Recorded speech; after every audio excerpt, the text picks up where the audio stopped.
오늘의 말씀은 사도행전 26장 29절 말씀입니다. 바울이 이르되 말이 적으나 많으나 당신뿐만 아니라 오늘 내 말을 듣는 모든 사람도 다 이렇게 결박된 것 외에는 나와 같이 되기를 하나님께 원하나이다 하니라. 아멘.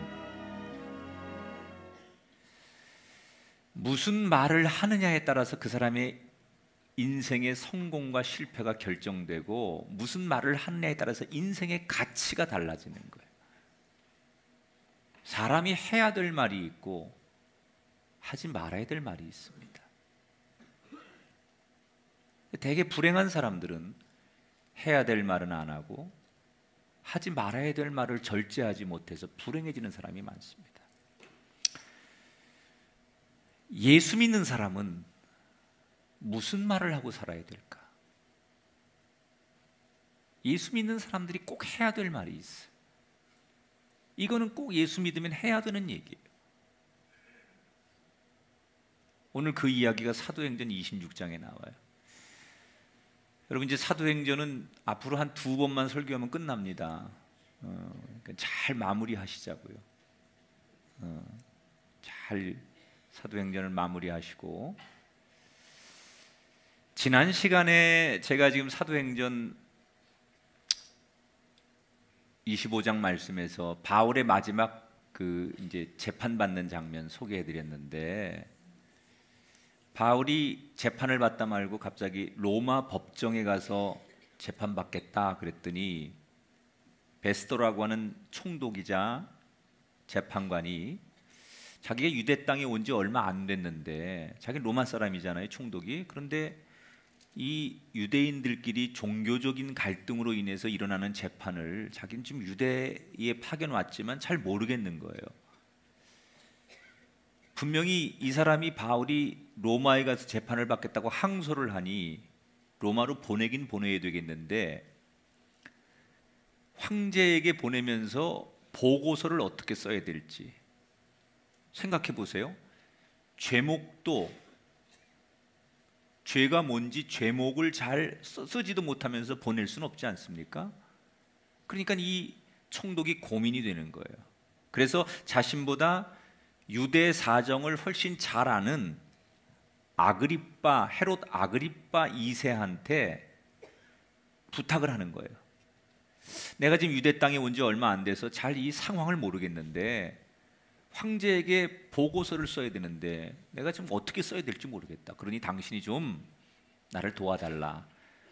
그래서 다시 바울을 불러다가 청문회를 하는 거예요.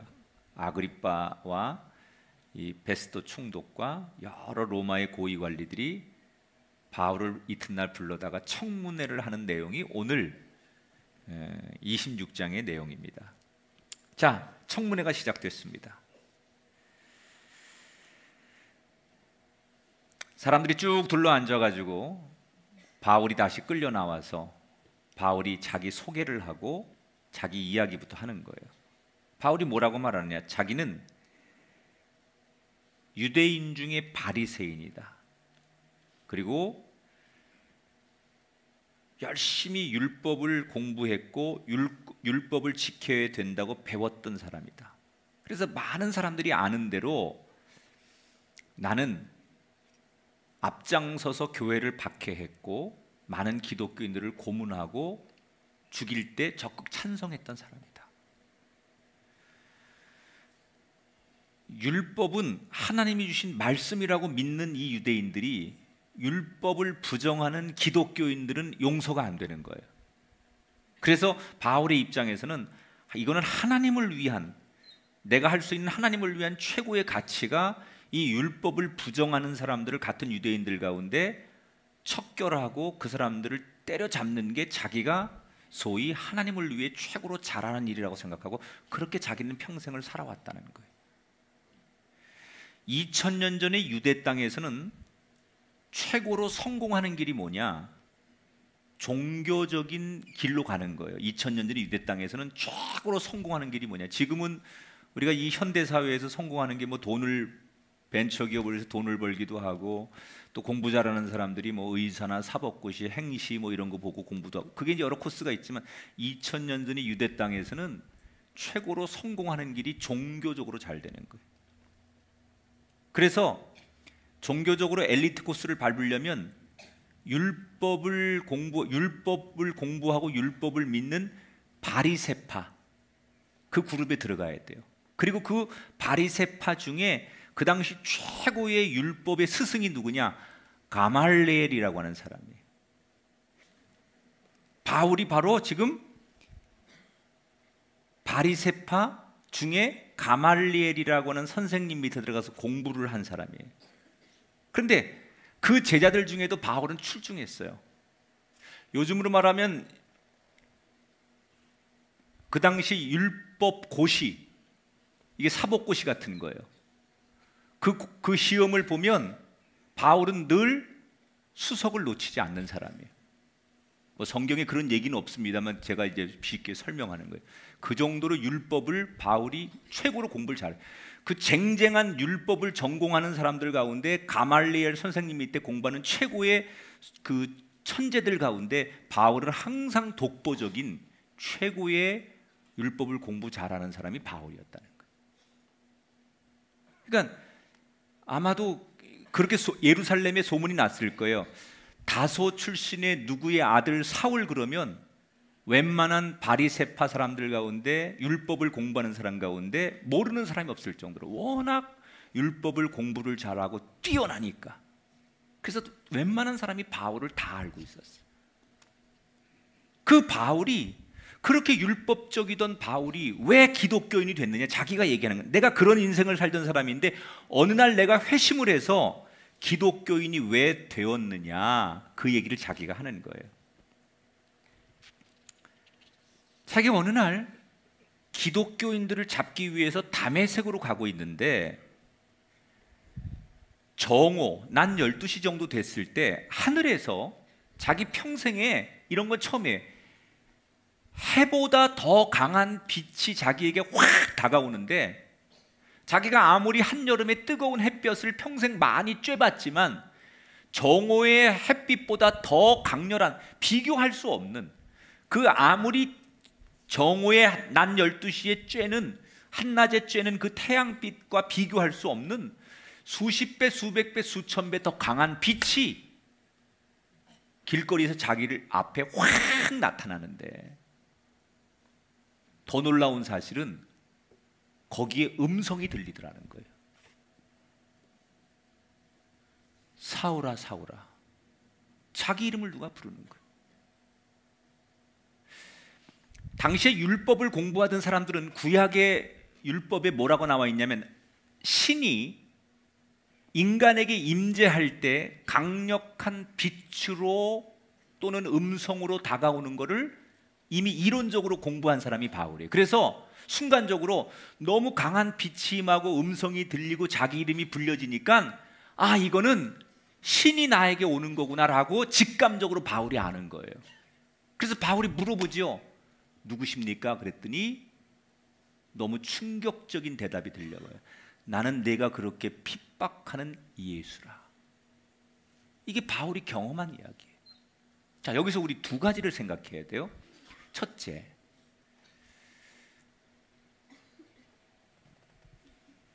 바울이 예수님을 만나러 간 게 아니라 예수님이 바울을 만나러 찾아와 주셨다는 거예요. 여러분, 우리 인생이 어떤 게 더 우리 인생이 복되고 어떤 인생이 돼야 될까요? 내가 주님 찾아가는 것도 중요하지만 주님이 나를 찾아주시고 주님이 나에게 오시는 게 훨씬 복된 인생. 여러분 다 그런 인생인 줄 믿습니다. 나는 주님께 간 적 없는데, 나는 주님께 마음을 연 적 없는데, 나는 주님께 한 번도 주의 이름과 진실함 앞에 내가 서지 않았는데 그런 나에게 주님 먼저 찾아와 주셨다는 거예요. 두 번째, 사울의 이름을 불렀다는 거예요. 사울아, 사울아. 우리 교인들이 제일 많이 하는 질문, 담임 목사님이 날 알아요? 이 질문 많이 해요. 교인들이 이런 궁금증이 있어요. 하나님이 나 같은 사람도 기억하실까? 자, 이 질문을 하는 사람들의 심리는 뭐냐면, 자기는 하나님이 기억 못할 만큼 별로 한 일이 없다는 얘기. 담임 목사님이 나를 기억하실까? 이 얘기는 자긴 별로 교회에서 그냥 손님처럼 왔다 갔다 하고 아무런 교회에서 자기가 헌신과 봉사를 열심히 안 했다는 증거예요. 그 스스로 저는 참 부족하고 아무것도 안 한 인간입니다라는 걸 자기가 자기 입으로 밝히는 게, 목사님이 저를 아실까요? 그 얘기는 하지 마요. 들통나는 거니까. 여러분, 사울이 그런 사람이, 이 바울이 예수님이 자기를 알 거라고 상상도 못했는데 자기 이름을 불러주는 거예요. 여러분, 사람은 여러분을 기억 못할 수 있지만 하나님은 여러분의 이름을 알고 계시다. 이걸 여러분, 이게 신비로운 거예요.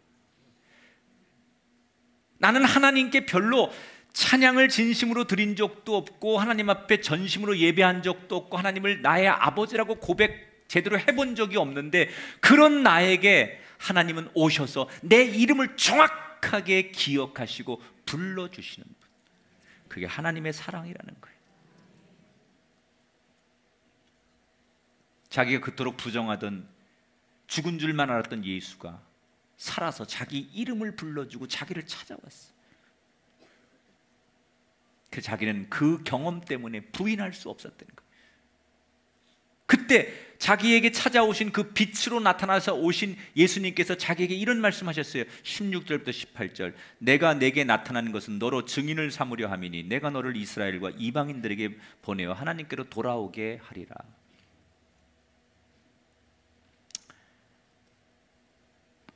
여러분이 참 이 구절이 전 참 이게 기독교의 저는 진수라고 생각해요. 그렇게 예수님을 대적하고 악했던 바울을 예수님이 아무 조건 없이 용서해 주시고, 그런 바울을 믿어 주시고, 또 가장 고귀한 사명을 바울에게 맡겨 주셨어요. 여러분, 세상에 이런 사랑이 어디 있습니까? 그렇게 예수님을 대적하고 악하게 악랄하게 행동했던 바울을 아무 조건 없이 용서해 주시고 믿어 주시고, 내가 너를 믿는 증거로 천사도 할 수 없는 이 복음의 사명을 너에게 맡긴다. 여러분, 인간이 갖는 사랑 가운데 최고의 사랑이 부모가 자식 사랑하는 거 아니겠습니까? 그런데 거기에도 때때로 조건이 붙어요. 네가 하는 거 보고 애비가 유산을 물려주든지 아니든지. 이게 인간의 여러분 사랑의 한계예요. 부부가 아무리 사랑해도요, 당신 하는 거 보고, 이게 붙어요, 반드시. 그 인간의 사랑은 끝없는 사랑이 못 되는. 근데 하나님의 사랑은 뭐냐? 조건이 없어요. 내가 무슨 죄를 짓고 어떻게 살아왔고 어떤 삶으로 사람들에게 손가락질을 받는 쓰레기 같은 인생이었을지라도, 내가 무슨 조건을 갖췄거나 무슨 행위 자체가 올바라서가 아니라 하나님의 사랑이 조건 없이 그냥 나를 사랑하기로 했기 때문에 용서와 사랑을 주시고 당신의 가장 존귀한 일을 나에게 맡겨주시는 사랑. 그러니까 이 세상에서는 경험할 수 없는 사랑, 그 사랑이 하나님의 사랑이라는 거예요. 나는 우리 꿈의 교회 가족들에게 이 하나님의 파도 같은 사랑, 이 하나님의 정말 이 봄에 정말 이 안산천에 쫙 불어오는 그 정말 미세먼지 없는 날 불어오는 그 맑은 공기처럼 그 하나님의 사랑이 여러분에게 이렇게 임하게 되길 축원합니다. 자기 같은 사람을, 자기가 얼마나 악랄한 사람이고 예수 앞에는, 그 예수님이라고 하는 존재 앞엔 자기가 어떤 인생을 살았는지 예수님도 아는데, 그런 나를 아무 조건도 없이 용서해 주시고 믿어주시고 가장 귀한 사랑을 주신 그 예수님을 위해서 나는 그때부터 그 예수님이 부활하셨음을 나는 같은 동족인 유대인들에게 전하지 않을 수가 없었습니다. 그때부터 나는 개종을 해서 예수님을 전하는 거고, 그걸 못마땅하게 여기는 유대인들이 저를 죽이려고 하는 겁니다. 다시 말하면 총독이시여, 이거는 우리 유대인들끼리 종교적인 갈등이라고 하면 갈등이지, 로마 사람들이 볼 때 정치적으로 법리적으로 이 문제를 법으로 다룰 문제는 아닙니다. 이런 것도 내포되어 있는 거예요. 자, 가만히 바울이 자기를 변론하는 얘기를 청문회장에서 듣던 이 베스도와 아그리빠가 점점점 바울의 말에 빨려드는 거예요. 우리가 이렇게 대화를 하다 보면 유독 그 사람 말에 나도 모르게 쭉 빨려들 때가 있어요. 이게 주도권이 누구한테 있느냐? 이야기를 하다 보면 은근히 주도권을 가지고 대화를 이끄는 사람이 있어요. 근데 지금 청문회장에서 다수와 한 사람을 놓고서 청문회가 막 이루어지는데, 바울이 아주 정말 논리정연하고 명쾌하게 자기의 경험과 그리고 복음의 핵심과 사람들의 상황을 꿰뚫어 보면서 기가 막히게 지금 이 청문회장의 분위기를 이끌고 가는 거예요. 그런데 조금 전에 읽은 그 본문에 16절부터 18절 다시 한번 떼어줘 보세요. 여기 참 기가 막힌 얘기가 있어요. 여기 뭐라고 써 있느냐? 주체가 다 하나님이에요. 보세요. 나는 누구의 하나님이 내가 내게 나타났다. 하나님이 나타난 거예요. 바울이 하나님을 만난 게 아니라 하나님께서 바울을 만나셨다 그랬어요. 바울이 하나님을 선택한 게 아니라 하나님이 바울을 택하신 거예요. 바울이 스스로 사람들에게 간 것이 아니라 하나님께서 바울을 세상에 보내셨다는 거예요. 다시 말해서 바울의 이 고백은, 16절부터 18절의 이 고백은 내가 내 삶을 만든 것이 아니라 하나님께서 다 이루시고 나는 따라갈 뿐이다, 이렇게 고백하는 거예요. 이 대목에서 지금 베스도 총독하고 아그리빠 2세는 혼란을 느끼는 거예요. 왜 혼란을 느끼느냐? 이 사람들은 지금 그동안 내가 열심히 섬겨야만 복을 주는 신들만 알았어요. 그래서 그들은 언제라도 내가 열심히 해서 이렇게 되었다라고 말했던 사람들이에요. 그런데 바울은 지금 달라요. 뭐라고 얘기합니까?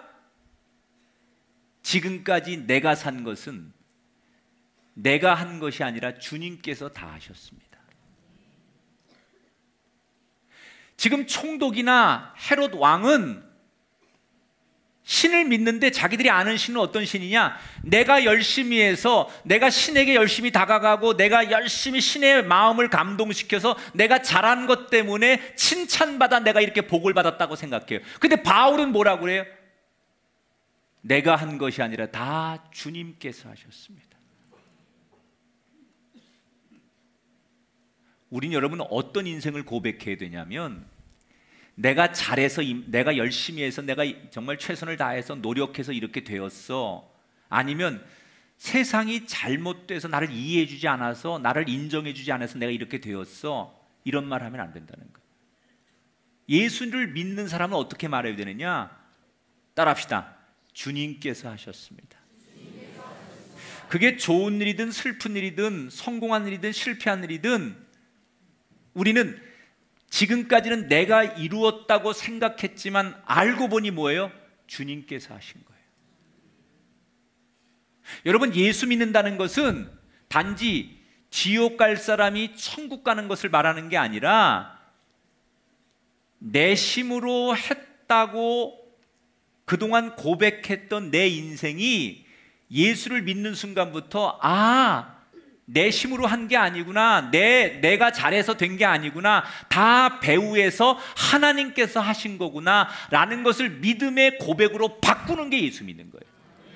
천국 가는 게 예수 믿는 게 아니라, 예수 믿기 전에는, 예수 만나기 전에는 내가 잘해서 된 줄 알았어요. 내가 열심히 하고, 내가 자식 교육도 어릴 때부터 막 얘를 막 극성스럽게 뒷바라지하고, 내가 아끼고 집도 사고 투자도 하고 막 그랬더니 내가 부자도 되고 자식도 잘 된 줄 알았어요.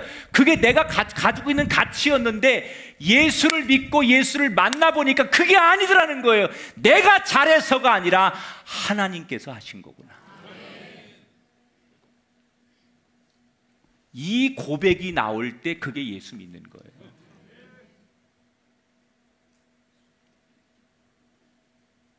이 고백이 나와야 돼요. 주님께서 하셨습니다. 바울이 지금 그 고백하는 거 아니에요? 내가 한 것이 아니라 주님께서 하셨습니다.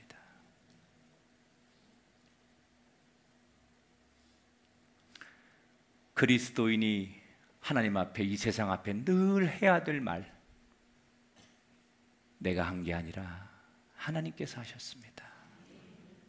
자식이 잘 된 거, 물질적으로 유능해진 거, 질병에서 건강해진 거, 때로는 삶이 어려운 거, 다 하나님께서 하시는 겁니다. 할렐루야. 이 고백이 그리스도인에게는 있어야 된다는 거예요.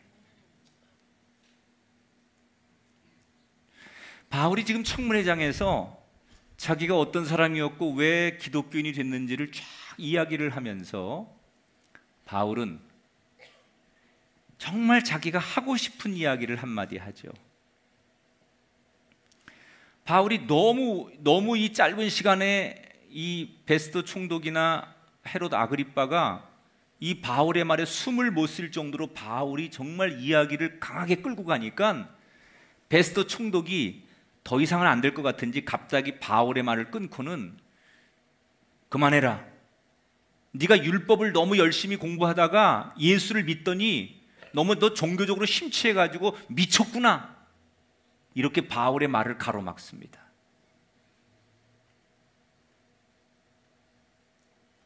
그때 바울이 이 베스도 총독하고 헤롯 아그리빠 2세 왕을 비롯한 거기 많은 로마의 고위 관리와 유대 지도자들에게 바울이 하고 싶은 두 번째 메시지를 전하죠. 자, 29절 말씀이에요. 뭐라고 얘기하느냐, 바울이 마지막에 같이 읽어봐요. 시작. 말이 적으나 많으나 오늘 내 말을 듣는 모든 사람도 다 이렇게 결박된 것 외에는 나와 같이 되기를 하나님께 원하나이다. 자, 이 말은 한마디로 줄이면 이런 말이에요. 나처럼 예수 믿으십시오, 그 말이에요. 여러분들, 저처럼 예수 믿으십시오.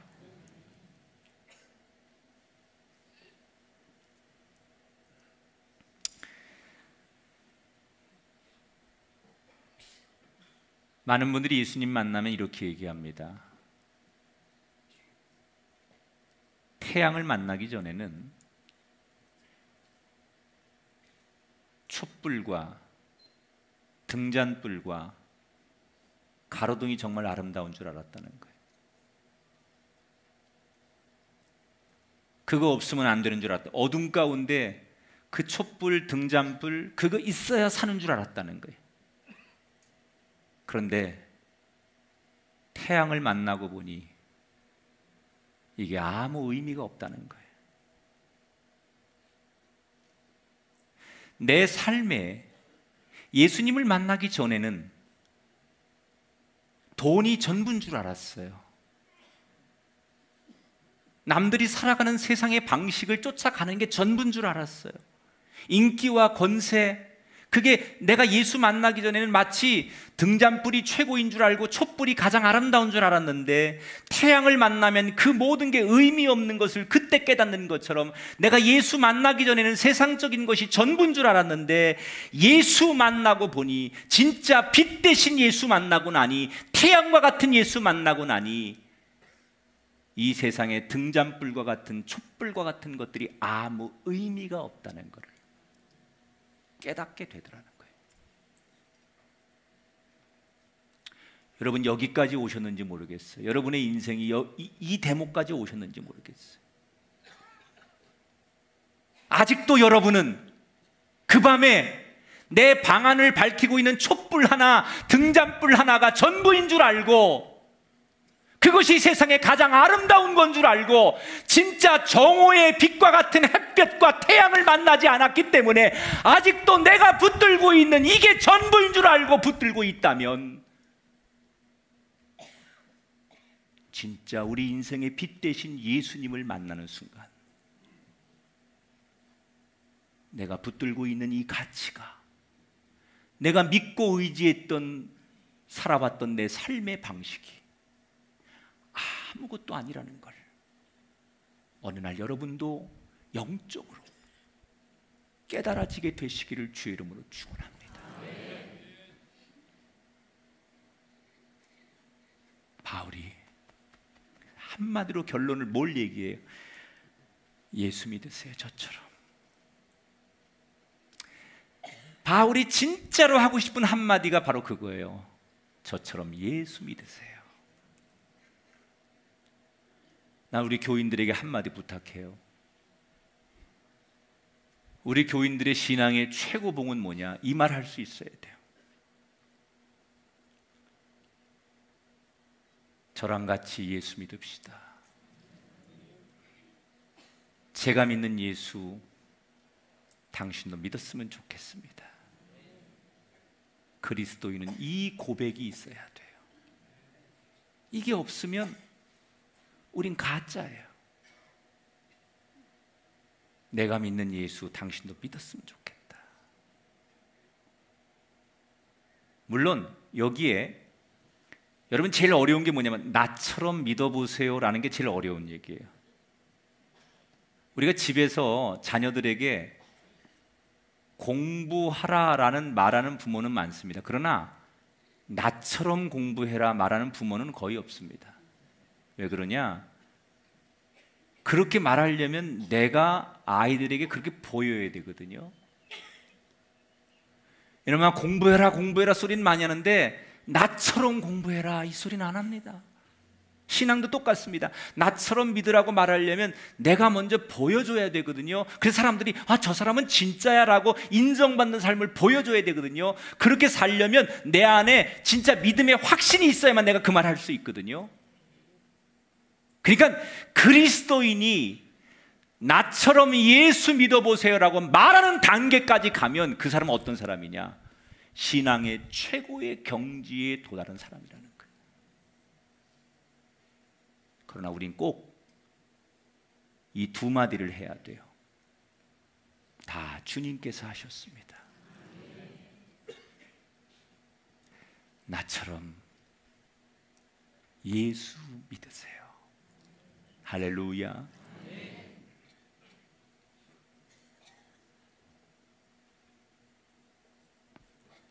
이 바울의 얘기가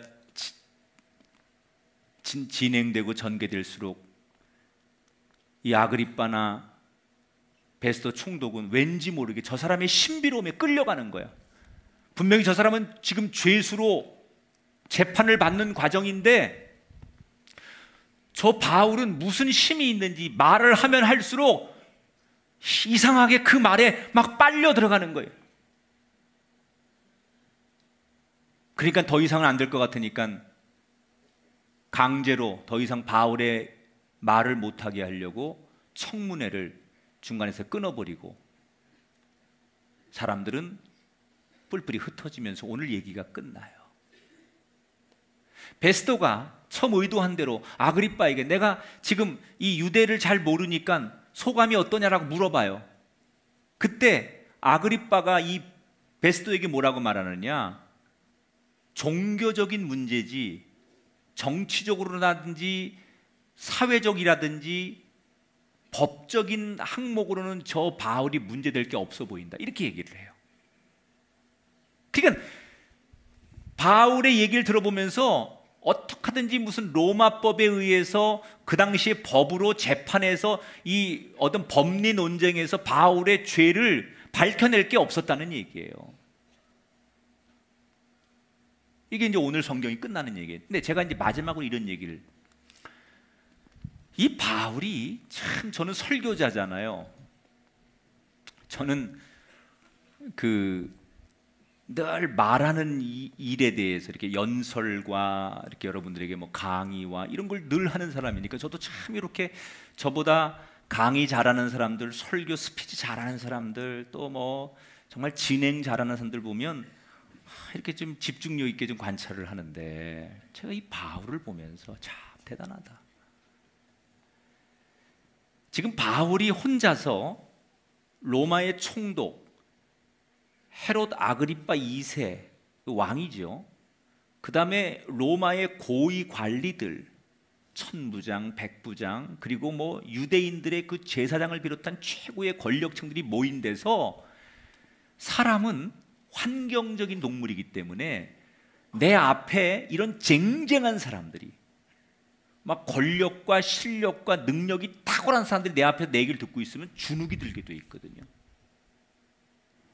그런데 바울은 조금도 주눅이 안 들어요.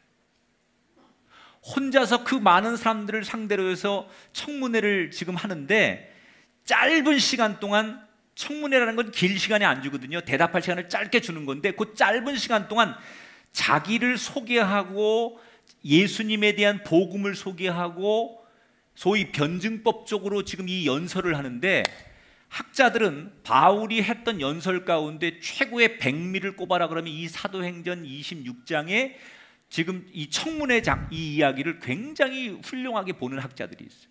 왜? 그 짧은 시간 안에 자기가 전하고 싶었던, 상대를 설득할 만한 내용들을 다 담아서 완벽하게 사람들을 이해시키고 설득해서 이 연설을 마치는 거예요.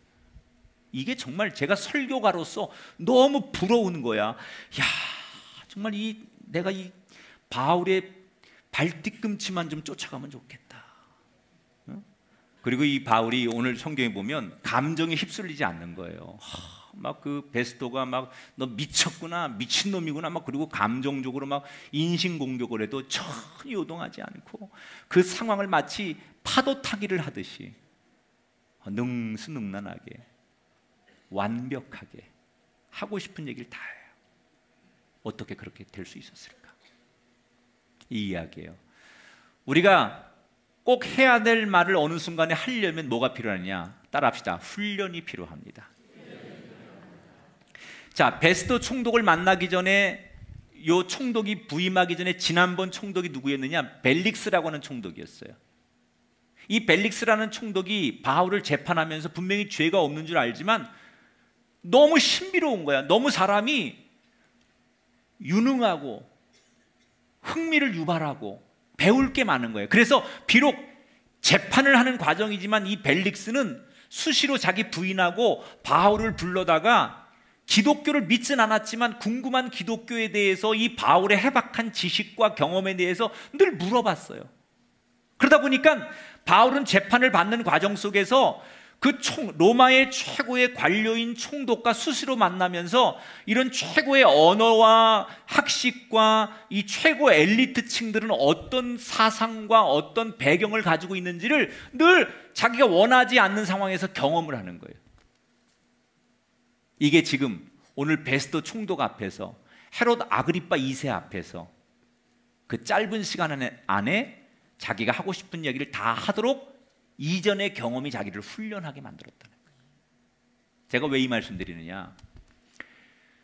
교회에서 여러분에게 훈련을, 이렇게 말씀 훈련, 또 우리가 큐티, 기도, 또는 전도 훈련, 여러 가지 그런 교회가 영적으로 여러분에게 도움을 주는 훈련을 제공할 때가 있어요. 그런데 두 가지예요. 하나는 프리하게 여러분이 선택하십시오라고 하는 훈련 프로그램을 줄 때가 있고, 교회가 어느 거는 강제 규정을 좀 둬요. 저희가 요 사항은 우리 교인들이 공유 안 하면 적어도 요분이 세례를 받거나 집사가 되거나 또는 권사 장로님이 되고 교회에 아주 중요한 멤버십을 갖는데 이런 것들을 공유하지 않으면 교회 멤버십이 될 수 없다고 생각하는 게 있어요, 저희가 볼 때. 그래서 그때는 조금 죄송하지만 강제 규정을 두죠. 세례 교육 안 참석하는데 세례 주지 않거든요. 집사가 되는데 집사 교육 받지 않고 훈련되지 않은 사람이 집사 안 주거든요. 아무리 공헌을 많이 해도. 그건 우리의 룰이에요. 그럼 불만이 있어. 무슨 뭐 내가 열심히 예수 믿고 교회 열심히 나가면 집사 주면 되지, 뭘 그거 한번 빠졌다고 안 주고 그 교육 참석 안 했다고 안 주냐고 궁시렁궁시렁 거리는 사람들이 있어요. 그분들에게 드리는 얘기예요. 강제적이라도 훈련을 받으셔라.